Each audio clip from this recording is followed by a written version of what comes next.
हाथी की सूंड में इतनी ज़्यादा सेंसिटिविटी होती है कि वो जंगल में जब आता है और अपनी सूंड ऐसी करता है, चारों तरफ की गंध ले लेता है कि शेर किस कोने में है।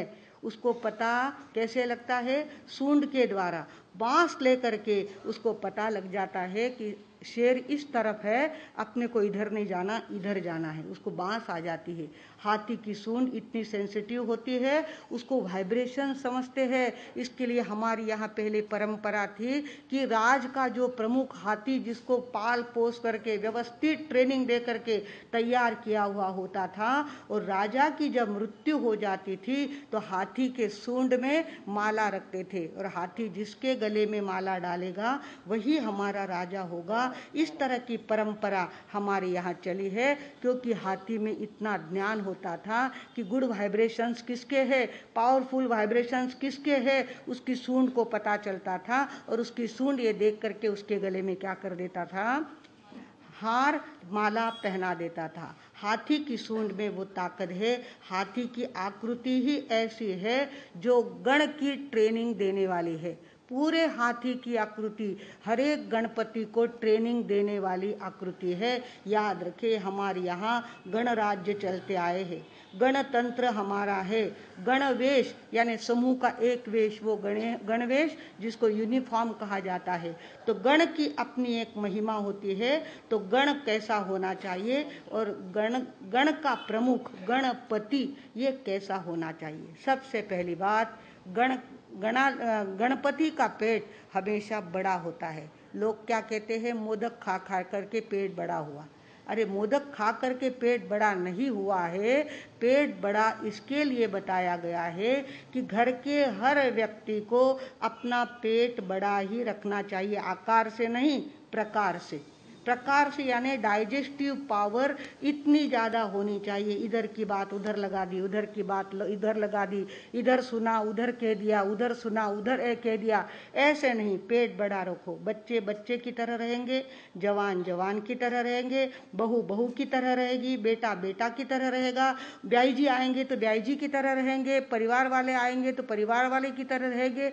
घर का प्रमुख अपना पेट बड़ा रखता है, हर बात को पचाता है कि बेटी 4 दिन के लिए आई है और 4 दिन वो घर में जो भी नखरे करे, जो भी हट करे, वो पूरा करना मेरा कर्तव्य है। ऐसा गण का प्रमुख समझ लेता है। बहू घर में आई है तो बहू को बहू की जैसे ही ट्रीटमेंट देना, ये गणाधीश का कर्तव्य होता है। बीच में छोटी सी बात याद आ रही मुझे, कह दूं। बात ऐसी हुई, एक घर में एक बहू आई, नई, बड़ी लाडली, बड़ी बड़े घर की, बड़ी इकलौती बेटी, और बहू बन करके किसी बड़े घर में आई। वो बड़े घर में आई तो उनके घर का रिवाज था कि शाम के समय समई जला करके, और वो क्या किया जाए, बहू के हाथ से तिजोरी के सामने समाई रखना। तो समय रखने के लिए तेल भर के समय में बातियाँ प्रज्वलित करके, और वो समय रखने के लिए दुकान में गई और दुकान के तिजोरी के पास बैठक में समाई रखी। तो रखते रखते एक बूंद उसका नीचे गिर गया, तेल का नीचे गिर गया। तो उसने ससुर जी के पास देखा कि कहीं गलती हो गई। ससुर जी ने वो बूंद उठाई और अपने पैरों में मसल दी, पैर को लगा दी।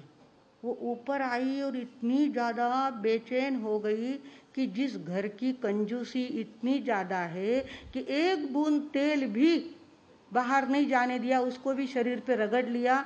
इस घर में मेरे नखरे कैसे पूरे होंगे? मुझे तो कितनी बातों की आदत है, कितने शौक है, और मैं कितने बड़े सपने लेकर के इस घर में आई थी। हे भगवान, ये क्या हो गया? साथ में दासी लाई हुई थी। दूसरे दिन उसने दासी के साथ संदेश भेजा कि मेरा सर बहुत दुख रहा है और मुझे पियर जाना है। ससुर जी ने देखा, क्या बात है, कल तक बहुत अच्छी थी और आज कहती है कि मुझे पियर जाना है, कोई बात जरूर बनी है। और उसने दासी को वापस कहा ससुर जी ने कि जाओ और बहू रानी को पूछो कि ससुर जाने की ऐसी क्या जल्दी है, पियर जाने की क्या जल्दी है। तो उसने कहा, मेरा सर बहुत दुख रहा है, सर दर्द हो रहा है, इसके लिए मुझे पियर जाना है। अरे सर दर्द हो रहा है तो वो यहाँ पे ठीक नहीं हो सकता क्या? यहाँ भी वेद है, हकीम है, दवा है, सब कुछ है, यहाँ भी आपका सर ठीक हो सकता है। उसने वापिस दासी के साथ समाचार भेजे कि हमारे पियर में तो मोती कूट के उसका चूरा बना करके और वो गुलाब जल में मिला करके माथे को लगाते हैं, तब हमारा सर उतरता है। मोती कूटे जाते हैं, मोती की पिष्टी बनाई जाती है, पाउडर बनाई जाती है और वो माथे को लगाते हैं, तब हमारा सर उतरता है। यहाँ वो हो नहीं सकता, इसके नहीं